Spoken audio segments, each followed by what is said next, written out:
Magandang gabi. Ako si Maribel. Dati akong nagtatrabaho bilang service crew sa isang kilalang fast food chain malapit sa Quiapo Church. Maraming taon na rin ang lumipas mula nang mangyari ang karanasang iyon.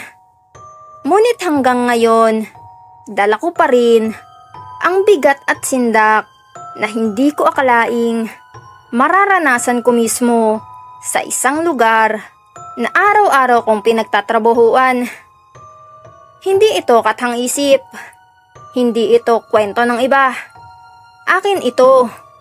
At buo kong sasabihin sa inyo ngayong gabi. Noong 2014, papasok ako bilang part-timer sa nasabing fast food. Hindi naman bago sa akin ang hirap ng trabaho. Maingay, maraming customers, mabilis ang kilos. Ngunit ang hindi ko alam ay may mas mabigat na presensya ang lugar na iyon kumpara sa bigat ng trabaho. Araw-araw, Boss Pao, libo-libo ang taong dumadaan sa Quiapo.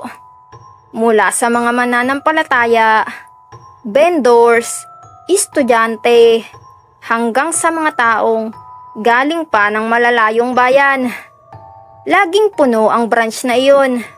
At dahil open siya hanggang 10 oras ng gabi, madalas ay nagkakaroon ng night shift na bihirang pumili ang mga crew dahil ramdam nilang may kakaibang nangyayari tuwing hating gabi.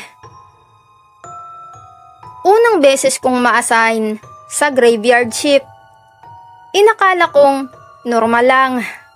Pero iba ang simula pa lang ng gabing iyon. 11:00 iyon. Medyo humupa na ang mga tao. At kami na lang ang mga staff na nagsasara ng counter at naglilinis ng dining area. Ngunit kapansin-pansin na kahit halos wala ng customer, may mga tray at upuan na tila gumagalaw mag-isa. Akala ng iba, baka naiwan lang ng mga tao.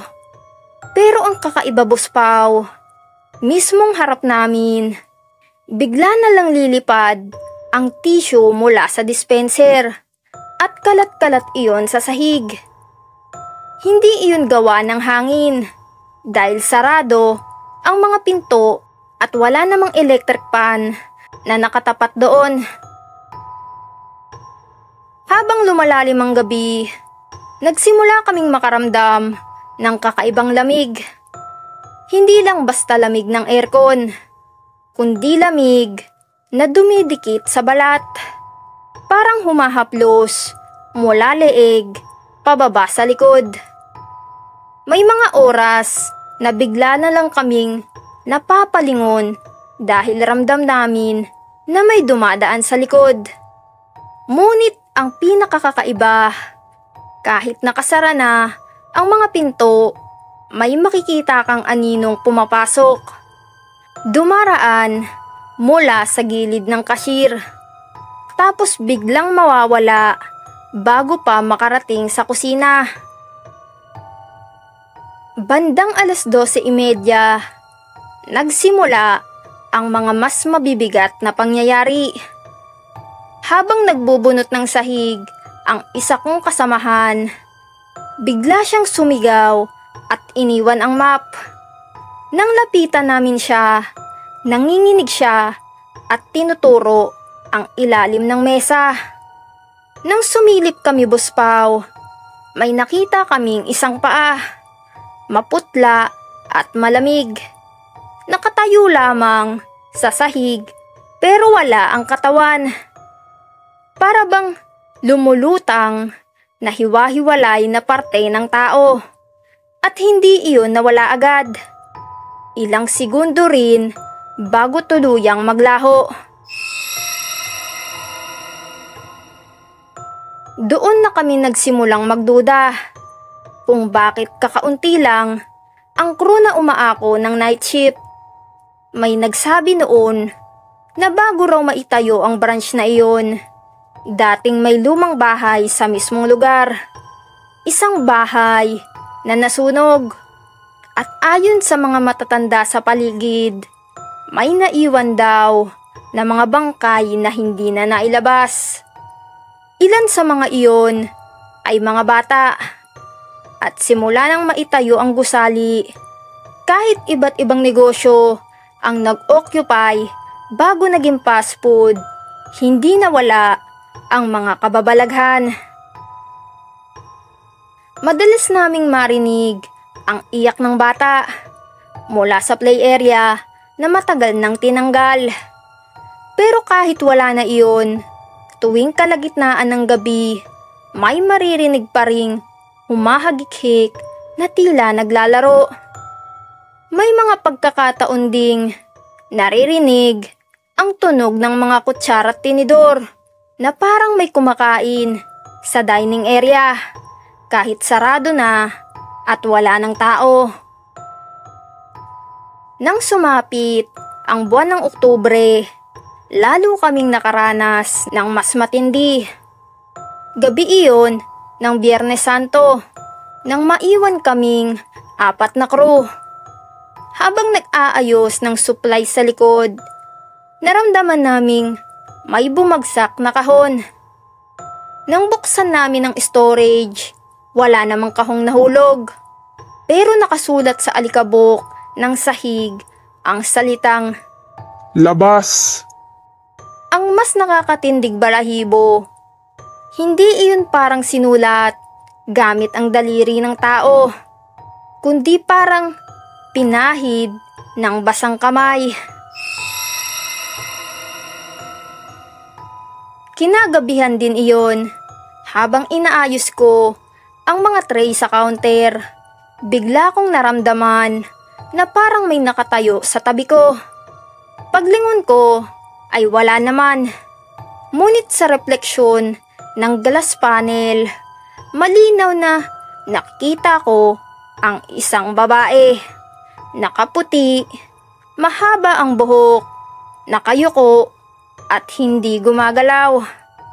Ang amoy ng sunog na kahoy ay kumalat sa paligid at doon ko lang napagtanto na baka isa siya sa mga nasawi sa lumang bahay. Mula noon, gabi-gabi na akong ginagambala ng parehong presensya. Hindi lang sa loob ng fast food, kundi pati na rin sa labas. Habang umuuwi ako sa jeep, Boss Pao, ramdam kong may nakaupo sa tabi ko. Mabigat at malamig, kahit kitang-kita kong wala namang tao. Sa bahay, tuwing madaling araw, bigla na lang akong nagigising at maririnig ang tunog ng cash register na kumakabig kahit wala naman kaming ganoong gamit. Isang linggo bago ako tuluyang mag-resign, naramdaman naming lahat ang pinakamalakas na kababalaghan. Habang naglilinis ng kusina ang isa kong kasamahan, bigla siyang bumagsak at nawalan ng malay. Nang akayin namin siya palabas, nakita naming nagdudugo ang kanyang braso. Para bang may matalim na humiwa. Ngunit walang kahit anong gamit doon na pwedeng magdulot ng ganoong sugat. Ang mas kahindik-hindik, habang dinadala namin siya sa labas, nakita naming nakatayo sa mismong gitna ng dining area ang maraming anino. Mga nakayuko, hindi gumagalaw, parang nagmamasid. Nagsimula kaming magtakbuhan palabas. Iniwan ang lahat ng gamit at hindi na nagawang isara ang buong branch.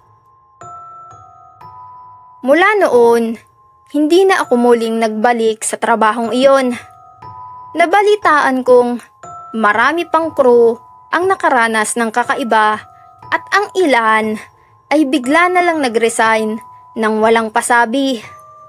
Hanggang ngayon, Boss Pao, tuwing napapadaan ako sa Quiapo, at napapatingin sa fast food na iyon, hindi ko maiwasang maalala ang mga gabi ng kababalaghan.